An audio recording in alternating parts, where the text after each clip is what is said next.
Class 11-এ আর্টসের subject Bengali অথবা English এটা কম্পালসারি নিশ্চয়ই জানি।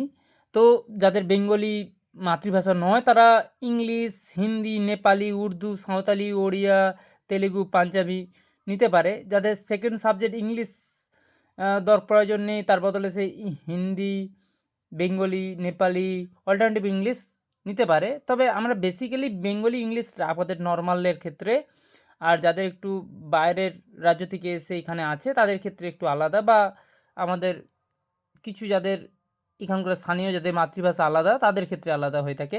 এছাড়াও আর্টসের যে সাবজেক্টগুলো থাকে nutrition, education, geography, human development and resource management, political science অথবা biology, Sanskrit, Arabic, Persian, agriculture, journalism and mass communication, economics, anthropology, applied AI, science of wellbeing, environmental studies, health and physical education, music, visual arts, modern CA মানে computer application, history, psychology, statistics, philosophy, sociology বা vocational সাবজেক্টের যে কোনো একটা, যেখানে আমাদের দরকার রয়েছে IT and ITES, automobile, health care, organised retailing, electronics, tourism, hospitality, plumbing, construction, apparel, beauty and wellness, food processing, telecom, agriculture and power, banking, financial services and insurance, এই 13টার মধ্যে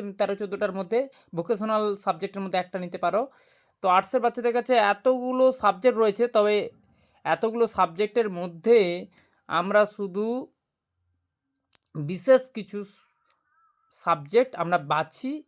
এই দুটো কম্পালসারি তো সাবজেক্ট আমরা জানি, তাছাড়াও নিউট্রিশন বা এডুকেশান এইটা, geography, political science, economics, environmental studies, health and physical education, history, philosophy, এই সাবজেক্টগুলো বাছতে হয় এবং এইগুলোর মধ্যেই স্কুলে পাওয়া যায় নর্মালি। আর এই যে নিউট্রিশন এডুকেশন অথবা দেওয়া আছে, তার কারণ হচ্ছে যে কোনো একটাই তুমি বাছতে পারবে, দুটো নয়, কারণ দুটো পরীক্ষাই একই দিনে অনুষ্ঠিত হয়, তাই ফলে একটাই নিতে হবে, হয় এডুকেশন নাহলে নিউট্রিশন। তো তেমনি এরকম এনভায়রনমেন্টাল স্টাডিজ অথবা physical education, health and physical education, যে কোনো একটা, কারণ দুটোই একই দিনে হয়। এভাবে আমাদের ক্ষেত্রে দেখে উঠতে হয় এবং ম্যাক্সিমাম স্কুলে ভোকেশনাল সাবজেক্ট নাও থাকতে পারে, ফলে আমাদের অপশনাল এইগুলোতে করতে হয়। আর আর্টসের বিষয় যেহেতু মাদার সাবজেক্ট যেগুলো হয়, হিস্ট্রি, জিওগ্রাফি তার মাদার সাবজেক্ট হয়ে থাকে, এটা তো আসতেই হয়। তাছাড়া সে পলিটিক্যাল সায়েন্স নিতে পারে, ফিলোসফি নিতে পারে, এগুলো তো নিতেই পারে। তো এইভাবে সাবজেক্ট তার 4টে এবং এখান থেকে 2টো আর এখান থেকে 4টে, এভাবে সে মেলাতে পারে। এইভাবে আর্টসের ছেলেরা তার সাবজেক্টটা বেছে নিতে পারে। আর তোমরা যদি চাও যে আমরা সায়েন্সের পিওর সায়েন্স, এবং পিওর সায়েন্স তো বুঝতেই পারছো এখানে দেওয়া রয়েছে বেঙ্গলি, ইংলিশ, আর পিওর সায়েন্সে বলার কী আছে, ফিজিক্স, কেমিস্ট্রি, বায়োলজি, ম্যাথামেটিক্স। তো এইগুলো এইভাবে বলা হয়েছে কারণ যেই দিনে এদের পরীক্ষাগুলো হচ্ছে এপাশেও সেই একই পরীক্ষা, মানে সেই ডেটে পরীক্ষাগুলো হয়ে থাকে।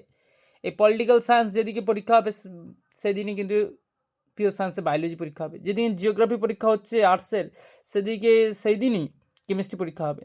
তো যারা বায়োসায়েন্স রাখে তারা যদি কেমিস্ট্রিকে বাদ দিলে তবে জিওগ্রাফি নিতে পারবে। তো যাই হোক, এখানে পিওর সায়েন্সের ক্ষেত্রে দেখে পাচ্ছে ফিজিক্স, অর্থাৎ যেখানে নিউট্রিশন এডুকেশন পরীক্ষা হচ্ছে অথবা এডুকেশনের, তো সেই দিনে কিন্তু ফিজিক্সের পরীক্ষা হয়ে থাকে। আর ম্যাথামেটিক্স জানি যে পিওর সায়েন্সে এই 4টা সাবজেক্টই থাকে মেনলি। তো এইভাবে তোমরা যদি চাও যে আমরা কমার্সের সাবজেক্টগুলো বলি কিংবা বায়োসায়েন্সের ভাগটা বুঝিয়ে বলি, তাহলে আমাকে একটা মেসেজ পাঠাবে বা কমেন্ট করবে, আমি চেষ্টা করব যাতে তোমাদেরকে সেটা বুঝিয়ে দিতে পারি।